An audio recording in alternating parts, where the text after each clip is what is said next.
Hello, dear students. We'll continue our lecture of beekeeping, lecture number 16. In last lecture, we have seen the diseases of bees. In that, we have seen viral diseases. Then, in viral diseases, two types: brood diseases. In that, we have seen the chalk brood disease and stone brood disease, in which the larvae become pale white or dull white colored, or then convert into gray and then black, or the head is converted into black. In stone brood disease, we have seen that the larvae become yellowish or yellow granules are there on the body. And now we will see the third type, bacterial diseases. In bacterial diseases, uh, we will see first the American fall brood disease. It is a bacterial disease and it is caused by the Bacillus larvae, and the Bacillus forms strong resistant spores. It is the most serious disease of the brood and spread very quickly in the colony. And it is very difficult to control and the apiary may be wiped out. म्हणजे पूर्ण मधमाशीची colony संपू शकते या आजारामुळे. If it may occur any time. हा आजार केव्हाही वर्षभरामध्ये आढळून येऊ शकतो. The disease is introduced in the hive in the form of spores in honey. मधमाशींच्या पोळ्यामध्ये हा आजार हवेतून येणाऱ्या छोट्या छोट्या स्पोर्सद्वारा देखील इन्फेक्शन पसरू शकते. On combs bearing faeces of infected bees. Faeces पाहिजे होते इथे, जर फेसेस करून टाकले. ठीक आहे. इन्फेक्टेड मधमाशा ज्या असतात त्यांची जी विष्ठा असते त्या विष्ठेवर हवेतनं काही स्पोर बसतात आणि त्याच्यामुळे सुद्धा हा अमेरिकन फॉल ब्रूड डिसीज निर्माण होतो. आणि म्हणून फॉल स्मेल म्हणजे घाणेरडा वास येतो, म्हणून त्याला फॉल ब्रूड डिसीज म्हणतात. Or through the used bee keeping equipments, किंवा मधमाशीचे जे इक्विपमेंट आपण वापरतो मधमाशीच्या पालनासाठी, जे साधनं जी वापरतो ती साधनं दुसरीकडे कुठे वापरली असतील आणि त्या कॉमला जर का आजार असेल आणि तेच साधन दुसरीकडे वापरलं तो आजार तिकडे पसरू शकतो. म्हणून सगळी साधनं एकतर वॉश करून घ्यावीत, क्लीन करून घ्यावीत, किंवा स्टरिलाइज करून घ्यावीत, किंवा फ्युमिगेट करून घ्यावीत. ते फ्युमिगेट केल्यामुळे सुद्धा दुरुस्त होऊ शकतात आणि इन्फेक्शन पसरण्यास प्रतिबंध येऊ शकतो. Okay, beekeeping equipments from some previously established sources of infection can be cleaned or washed or fumigated by formalin or formaldehyde. The larvae up to 3 days old become infected by ingesting spores present in their food. अन्नद्वारा देखील मधमाशींच्या कॉलनीमध्ये आजार पसरू शकतात. Young larvae less than 24 hours old are most susceptible to this infection. Spores germinate in the gut of larvae and bacteria begin to grow, taking nourishment from the larva. The symptoms are of brood are sunken and perforated cappings. म्हणजे त्या कॅपला किंवा brood सेल्सना कॅपला बारीक बारीक holes यायला लागतात, छिद्र यायला लागतात. विच ॲपियर्स इरेग्युलर, आणि असे इरेग्युलरली ते छिद्र दिसतात. त्यानंतर ओपन अँड पंक्चर्ड सेल्स, किंवा तो सेल ओपन दिसायला लागतो आणि पंक्चर पण झालेला लक्षात येतो. The spores of the bacterium are fed in the brood food by the nurse bees of the larvae, which breaks out of the stomach into the body cavity, rapidly proliferating and subsequently killing the larva. So it rots, म्हणजे कुजतं, ते सडतं, म्हणून fall smell येतो, म्हणून त्याला foul brood disease सुद्धा म्हणतात. Turn chocolate, त्याचा colour brown होतो, अँड देन ब्लॅक, चॉकलेट सारखा ब्राऊन झाला की नंतर काळा पडतो आणि मग ते कोरडं होऊन जातं direct cells. Later change into a ropy, slimy mess producing a foul smell, and therefore the disease is called as fall brood disease, or generally called as American fall brood disease. This is the name, American fall brood disease.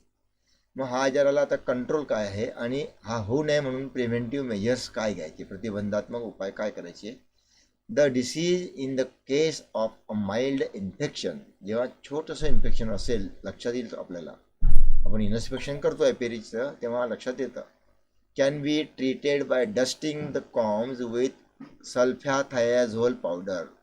सल्फ्याथायाझोल powder जर का त्या पोळ्यावर टाकली तर मधमाशांना या आजारापासून नियंत्रण मिळू शकते. With the help of dusting pumps, dusting pump असतात त्या पंपने ती powder उडवायची. The dusting could be repeatedly, म्हणजे पुन्हा पुन्हा टाकायचे, रिपीटेड म्हणजे ते नष्ट होईपर्यंत टाकायचे, नंतर मग ते पसरत जातं. In serious cases the bees are shaken off the combs on a newspaper and allowed to run into an empty hive containing only foundations. The remaining combs and the newspaper are burnt in a pit and the pit carefully filled to prevent any bees getting to remains. This disease, however, is rare in tropical countries. त्या मधमाशांना सल्फ्याथायाझोल पावडरने dust केलं आणि ती colony पूर्ण झटकून घेतली, स्वच्छ केली, साफ केली. त्या चांगल्या माशांना दुसऱ्या कॉलनीत शिफ्ट करून द्यायचं, ज्याच्यामध्ये नवीन कॉम फाउंडेशन शीट लावलेलं आहे तिथं ते नवीन घरटं बनवतील, पण मासे तरी सुरक्षित राहतील आणि तो जंतू तरी तिथे पोचणार नाही एवढी काळजी घेतली. आणि ते कागदपेपर एक तर तो ज्या कागदावर ते घाण गोळ केली आपण ते जाळून टाकायचा किंवा खड्डा करून बुजवून द्यायचा आणि कुठलीही माशी मागे राहिली नाही असं लक्षात ठेवायचं, नाही तर तो प्रसार आणखी पुन्हा दुसऱ्या मधमाशीच्या पोळ्यात होऊन कॉलनी नष्ट होऊ शकतात. हे बघा अमेरिकन फॉल ब्रूड डिसीजचे चित्र बघा, कसे शेल्स वेळे वाकडे झालेले आहेत, तुटलेले फुटलेले आहेत, काहींवर चट्टे पडलेले आहेत, दाबले गेलेले आहेत, काहींना छोटे छोटे होल झालेले आहेत, काही पूर्णपणे मध्ये दाबले गेलेले आहेत, काही जे वेळे वाकडे फाटलेले आहेत, तर काही ब्रूड अर्धे उघडे अर्धे बंद आहेत. बघा हे दोन बघा, अशा पद्धतीने ही सगळी कॉलनी बघा डिस्ट्रॉय झालेली आहे. याला म्हणायचं American fall brood disease. American मधमाशी पालनाच्या पद्धतीमध्ये जनरली हा आजार आढळून आलेला आहे किंवा त्यांनी तो शोधलेला आहे, म्हणून त्याला म्हणायचं अमेरिकन फॉल ब्रूड डिसीज. आता काही युरोपियन मधमाशांमध्ये युरोपियन लोकांना देखील आजार सापडले आहेत, ते युरोपियन माशांमध्ये आढळतात, त्यामुळे त्यांनी युरोपियन फॉल ब्रूड म्हटलं आहे. This disease usually affects weak colonies and also peculiar to certain races of bees. मधमाशीच्या काही प्रजातींमध्ये युरोपमध्ये जनरली हा आजार आढळून येतो. It reached India along with the import of European bee colonies. European bee colony जेव्हा आपण भारतात मागवल्या तेव्हा त्यांच्यासोबत हा आजार आपल्या देशातही आलेला आहे. It was first time recorded in Mahabaleshwar in 1970 and then spread to other parts of country. आणि तिथून मग महाबळेश्वरला पहिल्यांदा आला 1970 आणि तिथून सगळ्या भारतामध्ये हा फॉल ब्रूड डिसीज पसरला. This disease is commonly found to occur in larvae of all stages. हा आजार जनरली सगळ्या प्रकारच्या लार्वीच्या स्टेजेसमध्ये आढळून येतो. It is bacterial disease caused by bacterium Melissococcus plutoneus. European foul brood disease is caused by the bacteria. असा कधी आलं परीक्षेला प्रश्न तुम्ही उत्तर लिहायचं Melissococcus plutonius. It is a non spore forming bacterium. या बॅक्टेरियाचे स्पोर तयार होत नाही तरी देखील हा आजार मधमाशांच्या मार्फत पसरत असतो. It infects the midgut of bee larvae. बीच्या ज्या लार्वीज आहेत त्यांच्या मिडगटमध्ये जनरली ह्या जंतूंचा प्रादुर्भाव आढळून आलेला आहे. It is less serious than American fall brood disease. It is also called as stress disease. आणि याच्यामुळे ताणतणाव निर्माण होतो मधमाशांच्या शरीरावर. It is dangerous if colony is already under stress for other reasons. दुसऱ्या कारणांनी जर मधमाशीच्या पूर्ण कॉलनी टेन्शनमध्ये असेल आणि जर का हा आजार झाला असेल तर मग मात्र हा एक खूप डेंजरस गोष्ट आहे कॉलनीसाठी. Symptoms include dead and dying larvae which can appear curl upwards, brown or yellow. मधमाशा एक तर वरच्या बाजूला वाकलेल्या आढळून येतील, मेलेल्या सुकलेल्या आढळून येतील, तपकिरी झालेल्या किंवा पिवळसर झालेल्या आढळून येतील, किंवा मेल्टेड और डिफ्लेटेड विथ ट्रकियल ट्यूब्स, मोर अपीरंट और ड्राईड आउट ऑफ रबरी. ड्राईड आउट म्हणजे पुढे कोरडे होऊन जातील किंवा रबरासारख्या लवचिक होऊन जातील. अशा पद्धतीने या 5-6 लक्षणांमध्ये जर का आपल्याला कॉलनी आढळली तर समजून घ्यायचे की तिला युरोपियन फॉल ब्रूड डिसीज झालेला आहे. The pathogen can remain up to 3 years in the colony and can again infect. त्याचा जर का प्रादुर्भाव एकदा कॉलनीमध्ये झाला तर तो 3 वर्षपर्यंत राहू शकतो आणि पुन्हा दुसऱ्या कॉलनींना इन्फेक्ट करू शकतो. कंट्रोल अँड प्रिव्हेंटिव्ह मेजर्स, नियंत्रण आणि प्रतिबंधात्मक उपाय. तर कंट्रोल मेजर्स काय काय बघू. पहिलं, chemical treatment with oxytetracycline hydrochloride. Oxytetracycline हायड्रोक्लोराईडने त्याला शिंपडायचं किंवा डस्ट करायचं किंवा फ्युमिगेट करायचं. May control the outbreak of the disease. दुसरं, the destruction of the infected bees and combs by burning and burying the burned material. त्या इन्फेक्टेड मधमाशांना डायरेक्ट जाळून टाकायचं आणि जाळल्यानंतर देखील खड्डा करून त्यांना बुजून द्यायचं, म्हणजे मग त्या पूर्ण नष्ट होतील. By good management practices during dearth period, म्हणजे आजाराच्या प्रादुर्भावाचा जो मुख्य काळ आहे त्या काळामध्ये यांच्या प्रतिबंधात्मक म्हणजे सुरक्षात्मक उपाय जास्तीत जास्त करायचा, म्हणजे इन्फेक्शन होणार नाही. Exchange of bee equipment should be avoided. मधमाशीच्या ज्या साधनांचा वापर आपण करतो तो अदलाबदल करायचा नाही. ज्या पेट्यांसाठी जे इक्विपमेंट आहेत ते त्याच पेट्यांसाठी वापरायचे किंवा त्याच मधमाशी पालनाच्या साहित्यामध्ये वापरायच्या. दुसरीकडे त्यांचा वापर केला तर याच्या इन्फेक्शन दुसऱ्या कॉलनीला होऊ शकते. हे बघा, युरोपियन फॉल ब्रूड डिसीजचे लक्षणं बघा. हे आळ्यामध्ये बघा आणि हे इन्फेक्टेड सेल्स बघा कसे तुटले फुटले कसे काळे झाले बघा. हे काळे झाले 3 सेल्स, हे बघा काळे झाले. हे अर्ध फुटलेले सेल आहे बघा, याच्यावर डाग पडला आहे आणि होल पडायच्या मार्गावर लवचिक पाण्यासारखा भाग झाला आहे. So these are the diseases symptoms which are found in European foul brood disease. बघा, मॅक्झिमम ब्रूड संपून गेलेले, नष्ट होऊन गेलेले आहेत. तिसरं आहे septicaemia. So septicaemia is a disease is a minor disease caused by the bacterium Bacillus episepticus. Bacillus episepticus is a bacteria which causes the disease septicemia. त्याला दुसरं नाव आहे Burnside and the bacterium is found in the hemolymph of adult bees. adult मधमाशीचा hemolymph मध्ये हा bacteria आढळून येतो, म्हणजे हा रक्ताचा आजार आहे आणि तो मधमाशांमध्ये जर का पसरला तर मधमाशांचा जीव धोक्यात येतो. This disease spreads through contaminated water getting into the respiratory tubes of the bees. पाणी पित असताना किंवा पाण्याच्या द्वारा पाण्यासोबत त्यांच्या श्वासमार्गामध्ये किंवा पोटामध्ये हा पॅथोजिन किंवा हा बॅक्टेरियम गेला की आजार होतो. It affects drones and worker बीज. कारण कामकरी माश्या सगळं काम करतात त्यामुळे त्यांना इन्फेक्शन होतं आणि ते ड्रोन्स जे आयत्यापासून खातात घरामध्ये त्यांना हा आजार होत असतो. It is usually strikes in May and wears down in October. Generally हा मेमध्ये आजार होत असतो आणि ऑक्टोबरपर्यंत त्याची लक्षणं दिसून येतात. Symptoms include bee colonies are rapidly deteriorating, bees are crawling with spread wings. असे पंख पसरवून मधमाशी चालायला लागली की समजून घ्यायचे की तिला काहीतरी त्रास होतो आहे. दे कॅनॉट फ्लाय. ती मधमाशी पूर्ण उडू शकत नाही, तिच्यामध्ये विकनेस येऊन जातो एक प्रकारे. And are falling on the ground with mildly shrivelled abdomen. ॲबडोमेनवर मिल्डी शिव्हिल्ड अपीअरन्स कधी दिसला की समजून घ्यायचं की ही मधमाशी या आजाराने ग्रस्त होऊन पोळ्यावरनं खाली पडून जाते. तिला उडता येत नसल्यामुळे तिला खाली पडून जाते.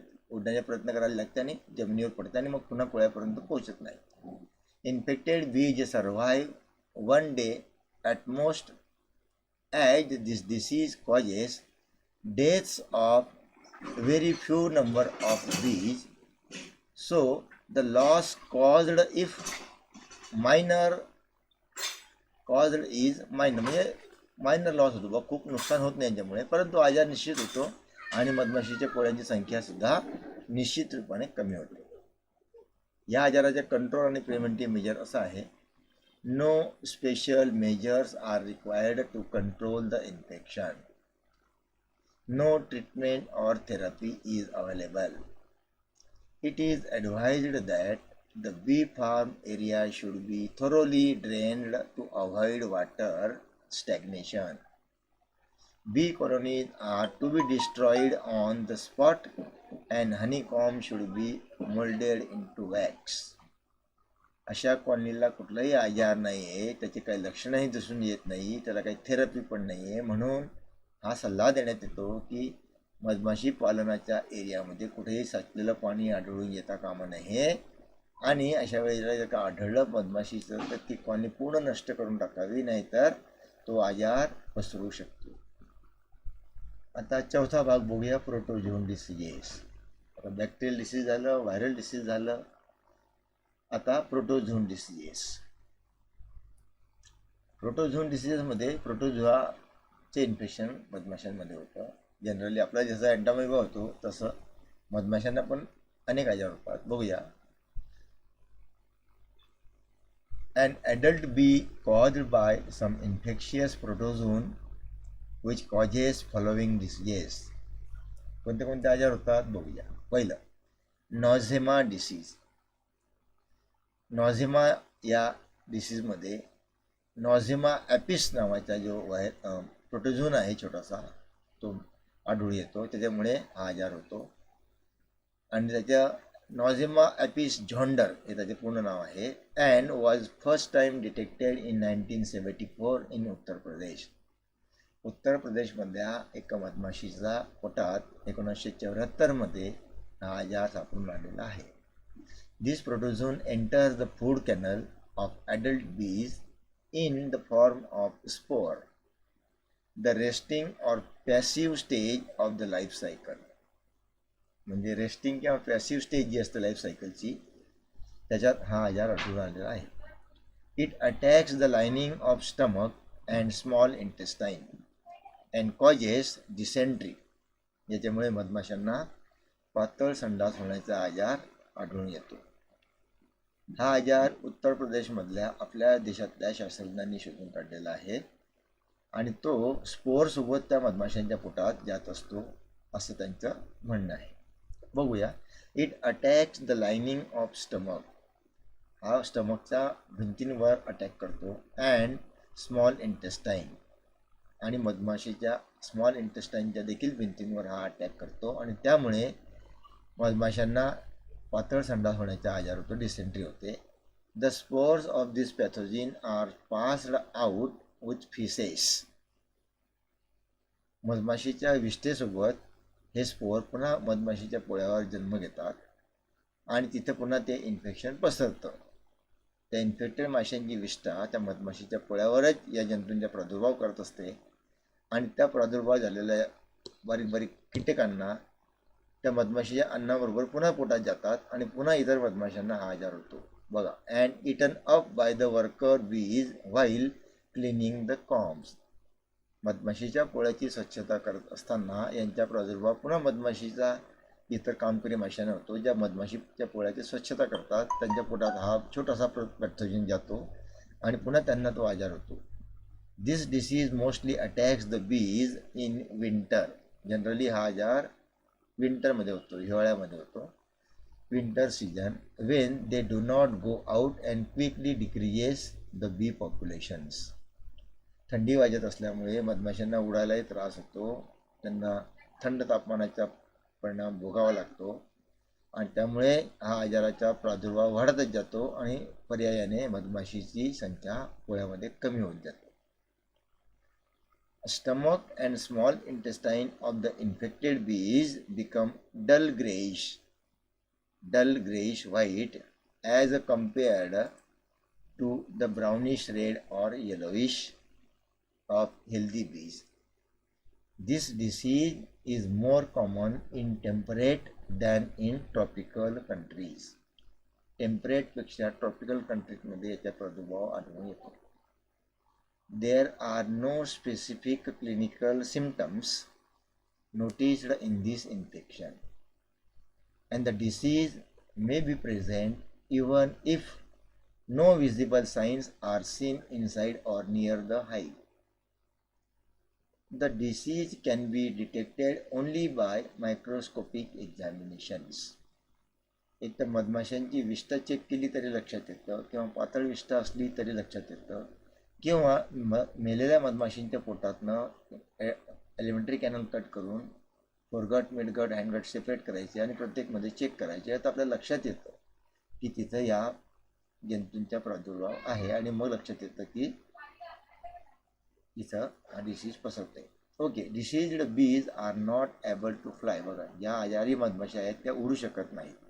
इन्फेक्टेड बीज ड्रूप, लूज एक्सक्रिटा, म्हणजे अगदी पातळ विष्ठा करतात ते, आणि ती विष्ठा कॉमवर इकडे तिकडे पसरल्यामुळे on the combs, on alighting board or on other hive parts, presence of dead or half dead bees are seen on the ground or in front of the beehive after cleansing fights on a sunny day in winter. घट्टी पाहिजे होता. विंटरमध्ये काही मेलेल्या मधमाशा जर का त्या कॉलनीच्या आसपास आढळल्या तर समजून घ्यायचं की या आजाराचा प्रादुर्भाव झालेला निश्चित आहे. द कॉलनी विकन्स, आणि मग कॉलनी सगळी वीक होते, by reduction in strength due to premature death of number of foragers. आणि फोरेजर्स म्हणजे मध गोळा करणाऱ्या मधमाशांची संख्या जर का कमी झाली तर कॉलनीची संख्या कमी कमी होत जाते, आणि पर्यायाने कॉलनी नष्ट होऊ शकते. कारण मध किंवा अन्न गोळा करणाऱ्या माशा पर्याप्त स्वरूपात तिथं असायला हव्यात. स्टमक कलेक्शन ऑफ आणि infected queens droop egg laying and occasionally they may die, आणि पर्यायाने ते मरू शकतात. Stomach and small intestine of infected bees become dull greyish white as compared to the brownish red or yellowish or healthy bees. The microscopic examination reveals that the spores reflect light and have glistening appearance, म्हणजे चकाकी येते ते काही वेळेस या आजारामध्ये. and this disease is more common in temperate than tropical countries. आता फोरेजर माशांना जर का हा आजार होत असेल आणि त्या जर का पर्यायाने मरत असतील तर कॉलनीची स्ट्रेंथ कमी होते. त्यानंतर इन्फेक्टेड मधमाशांच्या जर स्टमकला इन्फेक्शन झालं त्यांना ओळखायचं असं की ते डल ग्रेश कलरचे होतात आणि इतर मधमाशांपेक्षा थोड्याशा वीक पण असतात आणि हेल्दी नसतात. Control and preventive measures. आता जर का हा आजार झाला तर त्यांना नियंत्रण कसं करायचं आणि होऊ नये म्हणून काय काळजी घ्यायची. Sterilization of brood boxes and frames hives with glacial acetic acid fumes. Glacial acidic ॲसिडच्या धुराने, वासाने एक गोळा बनवायच्या कापसाच्या आणि त्याच्या धूर त्या पेटीमध्ये सोडला की बऱ्याचपैकी या आजाराच्या जंतूंना नियंत्रण होतं. किंवा 40% formalin fumes only after the queen and bees have been transferred to new foundation combs. म्हणजे मधमाशांना न्यू फाउंडेशन कॉममध्ये ब्रशने शिफ्ट करून यायचं आणि मग त्या कॉलनीला झटकून ठोकून त्याच्यामध्ये घाण काढून तिथं धुरीकरण द्यायचं. 40% फॉर्मलिनचा धूर द्यायचा किंवा ग्लॅसिन ॲसिटिक ॲसिडचा धूर द्यायचा, फ्युम्स द्यायच्या, वास द्यायचा, आणि नंतर मग त्या सगळ्या जंतूंना मेल्यानंतर पुन्हा ती पेटीला हवेशीर ठेवून क्लीन करून पुन्हा आपल्या मधमाशा परत आणल्या तर तिथं बऱ्यापैकी कंट्रोल होऊ शकतो. आता हा झाला पहिला आजार. दुसरा आजार आहे amoebic disease or dysentery. Amoebic disease म्हणजे अमिबासारखा आजाराचा प्रादुर्भाव मधमाशांमध्ये सुद्धा होत असतो आणि it is caused by the protozoan Malpighamoeba mellificae किंवा मेलिफिकी या जंतूमुळे हा आजार होत असतो. Which infects the Malpighian tubules. म्हणजे माल्फिजियन ट्युब्युल्सला हा आजार झाल्यामुळे माल्पिघा अमिबा मेलिफिसी नावाच्या ह्या आजाराचं स्वरूप आहे. and the cysted amoeba are passed into the intestine from where it comes out of the body with the feces to infect other bees as they clean the feces from the combs. It also produces dysentery. बघा dysentery ही 2-3 आजारांमध्ये होत असते, पण ती वेगवेगळ्या प्रकारच्या infective एजंटमुळे होते, हे लक्षात घ्या. कंट्रोल आणि प्रिव्हेंटिव्ह मेजर बघा. It can be treated as a sterilization of brood boxes or hive frames with fumes of glacial acetic acid or 40% formalin. मागच्या वेळेस सारखाच याचे सुद्धा कंट्रोल मेजर्समध्ये, प्रिव्हेंटिव्ह मेजर्समध्ये फक्त ग्लॅशियल ॲसिटिक ॲसिडच्या फ्युम्स टाकायचा किंवा 40% फॉर्मॅलिन टाकायचा, आपोआप हा आजाराचा नियंत्रण येऊ शकतो. तर अशा पद्धतीने आपण आज या लेक्चर नंबर 16लाही कन्साइज करूया आणि लेक्चर नंबर 17ला पुढच्या पिरियडला सुरुवात करूया आणि त्यावेळेला आपण बी एनिमीजचा अभ्यास करूया की मधमाशीचे शत्रू कोण कोण आहेत. So till then we will concise our today's lecture and I am going to stop here. See you all.